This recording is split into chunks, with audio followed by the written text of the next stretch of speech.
Terve! Olen jaarannut näiden kameran kulmien kanssa sen verran, että pitäisi näkyä vähän paremmin minne menee. Äänistä mä en edelleenkään ole ihan vakuuttunut, mutta siihen mulla on pikku juttu tiedossa tässä kanssa. Lähdetään ajaa lenkki vertailukohdaksi. Äänet ennen. Tuulee vähän vastaan. Jompikumpi kamera varmaan jotain ottaa. Ja tän ohjauslankokiinnikkeen huomaan, että siinä on pientä tärinää. Ei sekään ihan optimihomma ole. Tällä videolla katsotaan, olisiko tämmöiselle halvan action-kameran aivan luokattomalle äänenlaadulle tehtävissä mitään. Videoalun lenkki on verrokki ja sitten kameraa käpistellään ja videon lopussa ajetaan toinen lenkki ja katsotaan muuttuuko mikään mihinkään suuntaan.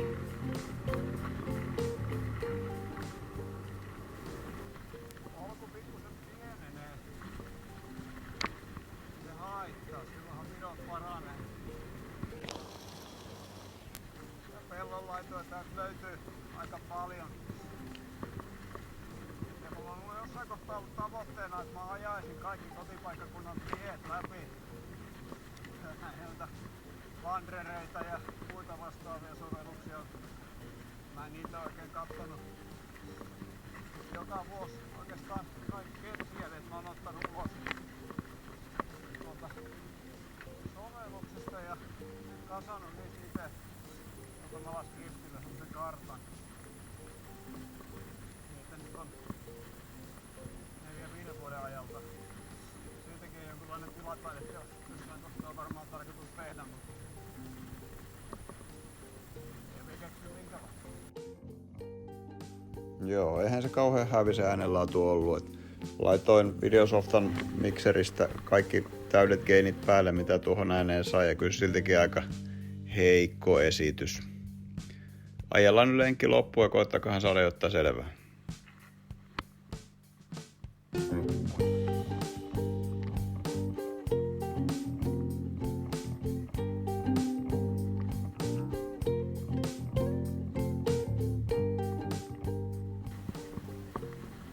Hassua, kuinka puhuminen katkeista, kun pitää vähän keskittyä ajamaan.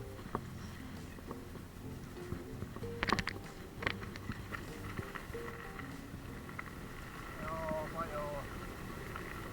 Tässä ollaan nyt sitten jossain muutaman kilometrin kotoa, katsellaan miten tämä ääni kuuluu. Tai kuunnellaan miten se ääni kuuluu. Nyt nauhoittava kamera on tuollaisen sukelluskotelun sisällä ja mä luulen, että aika onneton olisi tuo herkkyys tai mikä audiotekninen slangisana onkaan silleen, että kuuluuko ääni vai eikö kuulu. Mä puhun aika kovaa verrattuna normaaliin ääneen ja todennäköisesti kylämiehet ja naiset ajattelee, että mikä vitsi hullu. No jaa. Luulen, että on aika suunnata kotia päin ja katsella, että minkälainen viritys tähän on syntymässä. Okei.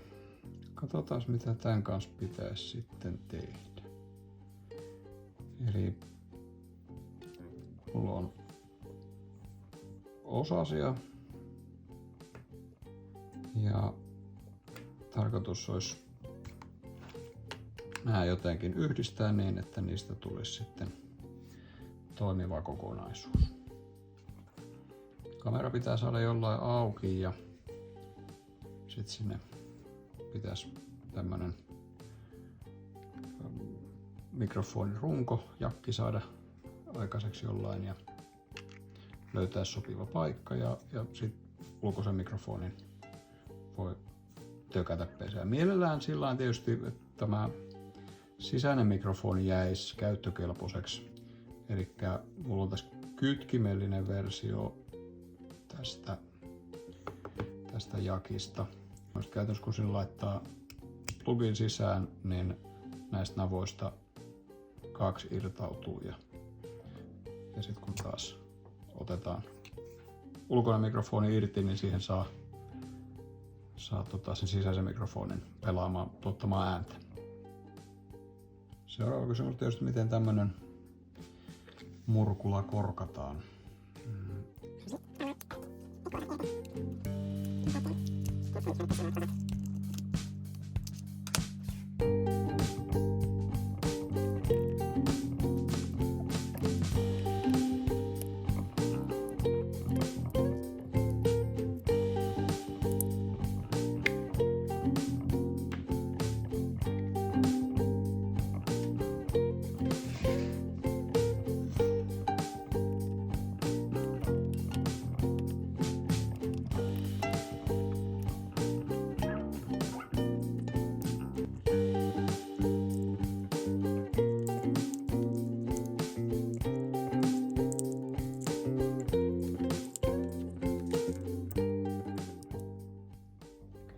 Sisällä tommonen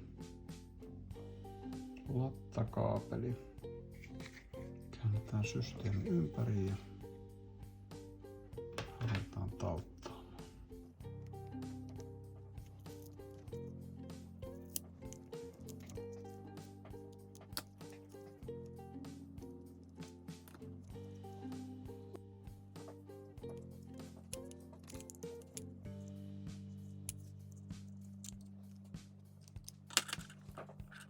Tämän paketin kasaaminen voi olla mielenkiintoinen, jos meillä olisi oletettavasti se mikrofonipaikka tuossa, niin laihtuisikohan tää masina vielä. Hienointa olisi tietysti, jos tää lähtisi tää patterikotelon juttu irti. Okei, tutkitaan. Sen verran mä netistä vakoilin, että täällä on näissä kameroissa on aika hyvin pitäisi olla tilaa tälle kytkimelle suunnilleen täällä. Ja sittenhän tässä on tää alkuperäinen mikrofoni, on tämmönen pieni nöjö täältä. Se on elektreettimikrofoni, siinä on plussa ja miinus, ne pitää mennä oikein päin, muutenhan sillä ei oikeastaan ole mitään väliä. Joo, hetken aikaa tuossa pyörittelin. Katsotaan, irrotan tämän. Jos mä tän irrotan, laittakaa.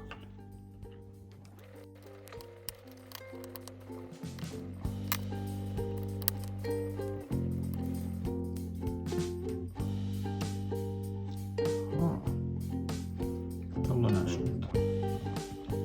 Se nousee ylöspäin.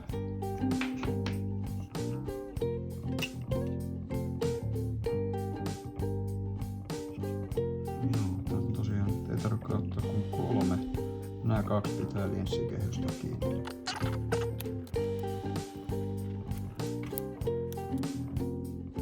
Niin, tämä.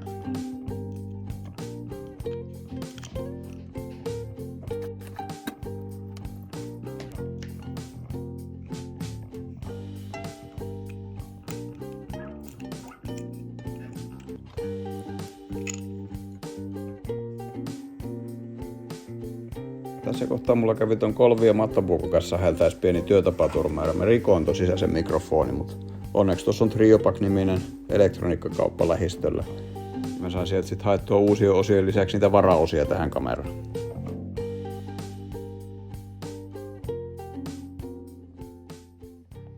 Maailman yksinkertaisen elektrettimikrofonin kytkentä. Semmoisenkin mä onnistuin nipistämään, eli tuossa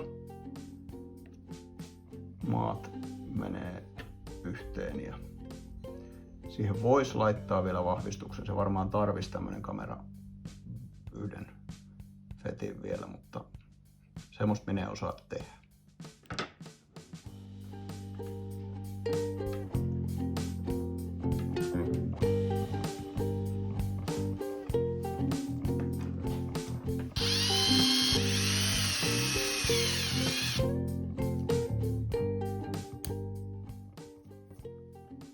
Okei, sit pitäisi jollain konstilla saada tää paketti takas kasaan niin, että mulla on kaikki tää olemassa oleva ja lisätty täällä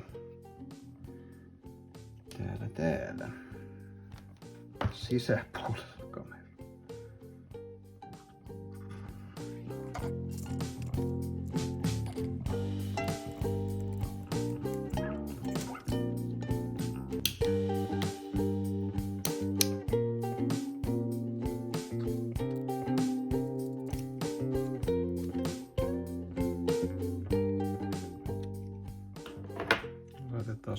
kaikki kiinni tämmöisellä kaksipuoleisella teipillä.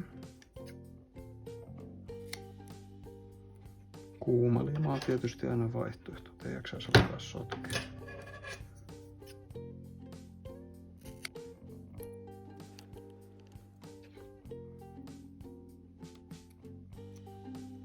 Ja sitten sama taiteilu taas.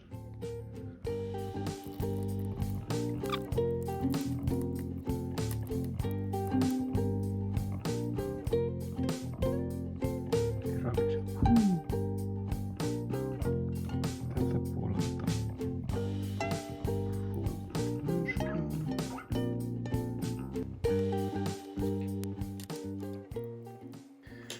Vielä viimeiset, eli paketoidaan tää masiina takas. Katsotaan jääkö se pullistelemista.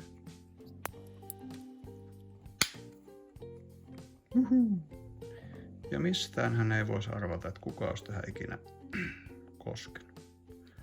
HDMI-liitin voi olla vähän hankala löytää, mikä tuohon mahtuisi, mutta sitä minä en ole koskaan edes käyttänyt.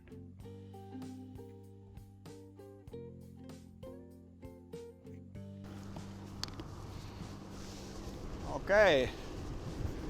Toinen lenkki. Katsotaanhan miten tää ääni nyt kuuluu. Mitenkään erityisen ihmeellisen kovaa huutele, mutta toivottavasti se vähän paremmin kuuluu kuin edellinen.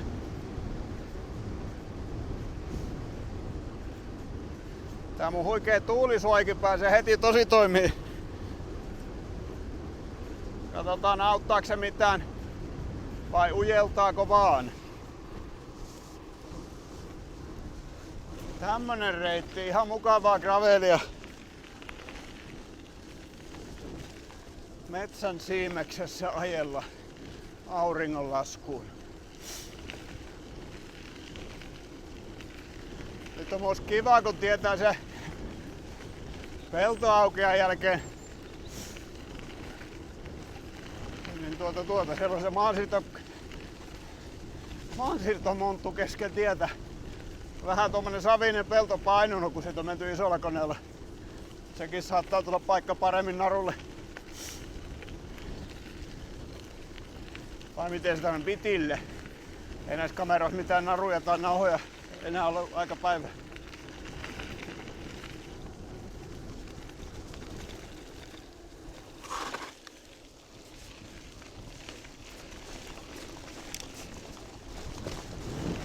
Ja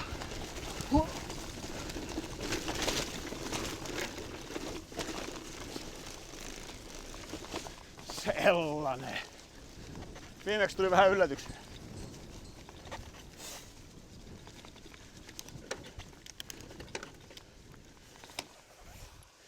Okei, kameran vaihto. Keksintö eri perin. Vaihdoin kameroiden paikkaa. Katsotaan, onko tämä yhtään parempi näin.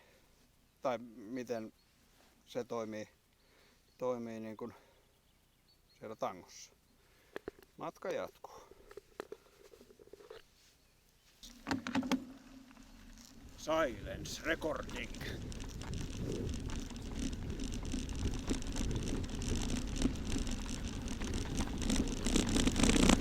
Tän rintakameran paikkaa itse asiassa mä en kokeillutkaan. Tää mustassa kamerassa on ilmeisesti muutaman asteen kaposampi kuvakulma, niin se voi olla, että nämä toimii paremmin just niin kuin ne oli äsken, nämä kamerat. Eli hopeinen rintakehässä ja musta tangossa. Katsotaan sitten lopputuloksista. Tai siis, niin. Tässä vaiheessa minä en sitä vielä tiedä, mutta sitten kun tämä on leikattu tää homma, niin sitähän mä sen taas tiedän jo. Ja hienoa tämä tämmönen aikaikkunan vääristymä, minkä monikameratuotanto ja yleensäkin videoeditointi, nauhoittaminen mahdollistaa. Tankokamera ainakin täristää vaan paljon. Taisin viimeksi sanoa ihan sama. Toivottavasti nyt äänisentää on vähän parempi. Sitähän tässä tupi hakea.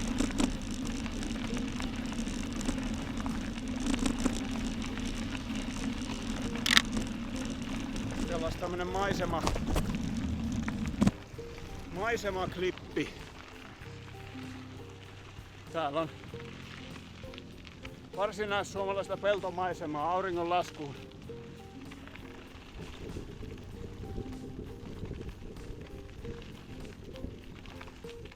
Aika hienoa. Ei muuta, nähdään taas.